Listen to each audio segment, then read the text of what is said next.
23 मार्च 1931 Lahore jail.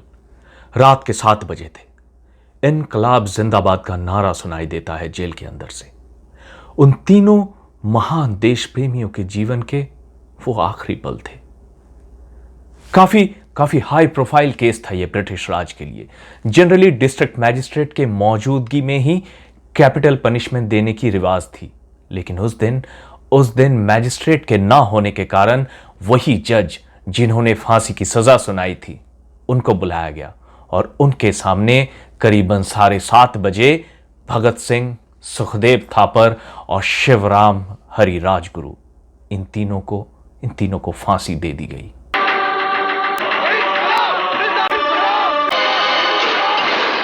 लेकिन क्या आपको पता है उस दिन मैजिस्ट्रेट प्रेजेंट क्यों नहीं थे? एक्चुअल फांसी देने का समय तय किया गया था 24 मार्च का सुबह 7 बजे, लेकिन अचानक वो टाइमिंग 11 घंटे आगे क्यों कर दिया गया? क्यों? आखिर क्यों रात के अंधेरे में उनको फांसी दिया गया? और सबसे बड़ी बात, क्यों डेड बॉडीज को उनके रिलेटिव्स को नहीं सौंपा गया? इतनी जल्दी क्या थी कि बिना मैंडेटरी पोस्टमार्टम किए ही उनके बॉडीज को छुपते छुपाते गायब करना पड़ा? और एक्चुअली कहां और किस तरह उनका सत्कार किया गया? चलिए आज के इस वीडियो में इन्हीं सवालों के जवाब ढूंढते हैं और जानते हैं उस खुफिया प्रोजेक्ट के बारे में जिसका नाम था ऑपरेशन ट्रोजन हॉर्स। एक शख्स थे दिलीप सिंह इलाहाबादी, जो कि आनंद भवन में माली एज अ गार्डनर काम करते थे। एक्चुअली वो तत्कालीन ब्रिटिश राज के मुखबिर थे। उनका काम था इंडियन नेशनल कांग्रेस की मीटिंग डिटेल्स ब्रिटिश को बताना, और इसी काम के दौरान उनके पास दोनों तरफ के काफी खुफिया किस्सों की जानकारी रहती थी। उन्होंने खुद पब्लिकली कुछ नहीं कहा या लिखा, लेकिन 70s के दौरान अपने आखिरी वक्त में वो बहुत सारे किस्से शेयर करते थे उनके एडॉप्टेड पोते के साथ, जिनका नाम था कुलवंत सिंह कुनार। उन्होंने कुछ ऐसा सच बताया था भगत सिंह के एग्जीक्यूशन के बारे में जो कि दिल दहला देने वाली घटना थी। कुलवंत साहब ने उन सारे फैक्ट्स को इकट्ठा कर एक मैन्युस्क्रिप्ट भी तैयार की थी, लेकिन क्योंकि वक्त था इमरजेंसी का, तो उनके पिताजी ने कंट्रोवर्सी के डर से उस मैन्युस्क्रिप्ट्स को जला डाला। इलाहाबादी साहब 1986 को परलोक सिधार गए और 1992 में उनके बेटे भी नहीं रहे। अब जाके उनके पोते मतलब कि कुलवंत साहब ने फिर से किताब लिखना चालू किया। तो वो पहले तो एक मूवी बनाना चाहते थे, लेकिन क्योंकि किसी ने उन पे विश्वास ही नहीं किया तो वो मूवी बनी भी नहीं। उसके बाद यूके में कुलवंत साहब मिले एक होम्योपैथिक डॉक्टर जीएस सिंध्रा से। He was an independent researcher और उनकी फाइंडिंग्स भी काफी मैच हुई जो कुलवंत साहब ने दिलीप सिंह इलाहाबादी से सुना था। डॉक्टर बिंद्रा ने काफी एक्स्ट्रा इंफॉर्मेशन भी प्रोवाइड किया from his own research in the British library London, और फिर दोनों ने मिलके लिखी एक किताब मार्टिरडम ऑफ शहीद भगत सिंह, और उस किताब के अनुसार पेश है आगे की कहानी। जिस तरह ट्रोजन हॉर्स नाम के लकड़ी से बना हुआ एक बड़े घोड़े जैसा कंटेनर में छुप के ग्रीक सोल्जर्स सबको चकमा देते हुए ट्रॉय में घुस आए और अपना आतंक फैलाया, उसी तरह बेसिकली ऑपरेशन ट्रोजन हॉर्स भी ब्रिटिश सल्तनत की एक खुफिया ऑपरेशन थी, जिसमें भाग लेने वाले 2 प्राइमरी ग्रुप्स थे।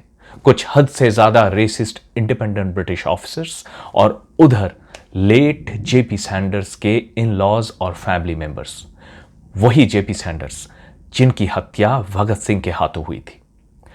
फांसी में लटकाने की जो प्रोसेस थी वो मुकम्मल तो की गई थी, लेकिन वो तीनों दम तोड़े उससे पहले ही बेहोशी के हालत में उनको लाहौर कैंटोनमेंट लाया गया और वहां डेथ स्क्वाड नाम के स्पॉट में लाकर उनके ऊपर पॉइंट ब्लैंक गोली चलाई गई, और चलाने वाले थे सैंडर्स के फैमिली मेंबर्स। ये जैसे उनके परिवार के तरफ से एक तरह का बदला लेना था। अब दिन के उजाले में यह करना मुमकिन नहीं था, इसीलिए एग्जीक्यूशन का काम रात को तमाम किया गया और बुलेट शॉट से भरे हुए बॉडीज को ना तो पोस्टमार्टम के लिए भेज सकते थे और ना तो रिलेटिव्स को सौंपा जा सकता था। तो इसीलिए एक लॉरी में बॉडीज को डालकर कच्चे रोड से होते हुए बियास और सतलेज के संगम के पास उनके बॉडीज को जला दिया गया। और बस यही नहीं, लोगों को गुमराह करने के लिए कुछ हड्डी पसलियां और अवशेष जो कि अधजले हालत में थे उनको रख दी गई और सतलेज के पश्चिमी घाट पर हुसैन वाला रेलवे स्टेशन के पास गंदा सिंह वाला नाम के एक गांव में उन अवशेषों को दफना दिया गया। 2 इंडियन एजेंट्स को वॉलंटियर बनाकर लाहौर से भेजा भी गया ताकि वो वापस आकर देश के बाकी वरिष्ठ नेताओं को बता सके कि गंडा सिंह वाला में एक बड़ी चिता को जलते हुए उन्होंने देखा है।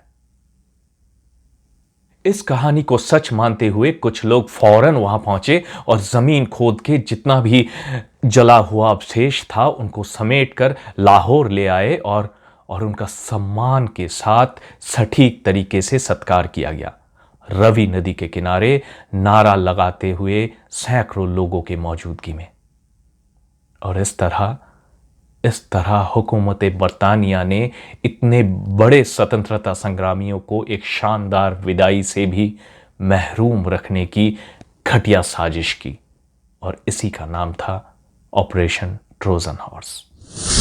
खैर, इस कहानी के सच्चाई पर तो सवालिया निशान है, लेकिन अगर यह सच भी होता है तो सोचिए, भगत सिंह का आखिरी अवशेष आज के भारत और पाकिस्तान इन दोनों मुल्कों के सरहद में मिला और एक ऐसा सरहद जहां एक तरफ है हिंदुस्तान का एक गांव हुसैन वाला जो कि एक मुस्लिम पीर बाबा गुलाम हुसैनी के नाम पे आधारित है और दूसरे तरफ पाकिस्तान का एक गांव गंडा सिंह वाला जो कि एक सिख फौजी रिसालदार मेजर गंडा सिंह दत्त के नाम पर है।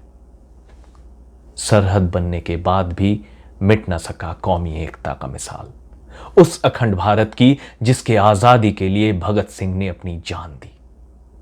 और शायद यही उनके लिए सबसे बड़ी श्रद्धांजलि है।